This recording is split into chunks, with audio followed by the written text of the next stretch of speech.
जम्मू कश्मीर में UT NEET exam के नतीजों का ऐलान हो चुका है और इसके साथ ही जम्मू कश्मीर में तालीम के यहाँ इस मैदान में एक बार फिर से तारीख रकम कर दी गई है। जम्मू कश्मीर के जनूबी कुलगाम जिले के बिट्टो गांव की रहने वाली दो जुड़वा बहनों ने अपने पहले ही अटेम्प्ट में नीट एग्जाम पास कर लिया है। खास बात यह है कि ये दोनों जुड़वा बहनें जो सईद बिस्मा और सईद साबिया बुट गांव के इमाम मस्जिद की बेटियां हैं। इन जुड़वा बहनों को मिली कामयाबी पर इलाके में काफी खुशी का माहौल है। रिश्तेदार और गांव वाले इन्हें मुबारकबाद पेश कर रहे हैं।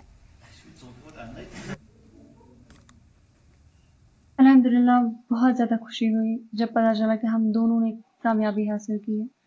बाकी स्टूडेंट्स के लिए मैसेज ये है कि अभी कुछ स्टूडेंट्स ऐसे होंगे जिनके रिजल्ट्स अच्छे नहीं आए होंगे, उनके लिए यही मैसेज है कि वो हिम्मत ना हारें। इंशाल्लाह अल्लाह ताला उनके लिए भी बेहतर करेगा।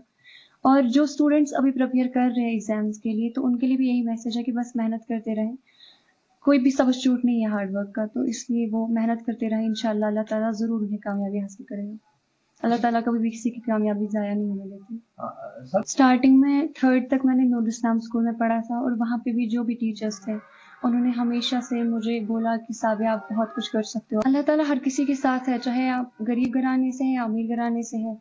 मैटर बस ये करता है कि आप अपने लिए क्या करते हैं, आप अपने पेरेंट्स के लिए क्या करते हैं। अगर इंसान के इरादे मजबूत हों तो मुझे पूरा यकीन है जो भी हर्डल्स आते हैं वो हर किसी की लाइफ में आते हैं। अगर उसके इरादे मजबूत हों तो वो हर्डल्स खुद ब खुद दूर हो जाते हैं। जी, हम लगभग मैंने पहले भी बोला था कि 16 घंटे हम लगभग पढ़ते थे, लेकिन ये ज़रूरी नहीं है कि हर स्टूडेंट अब इतना पढ़े या इससे ज़्यादा पढ़े, इससे कम पढ़े। ये स्टूडेंट पे डिपेंड करता है। अगर उसे लगता है कि नहीं मेरा इसी में कंप्लीट हो जाता है, कम ही टाइम में अच्छे से कर पाता हूँ, तो वो उतना ही टाइम दे। ये स्टूडेंट पे डिपेंड करता है। मुझे पहले लगता था कि नहीं हमें ज़्यादा टाइम देना चाहिए। मैं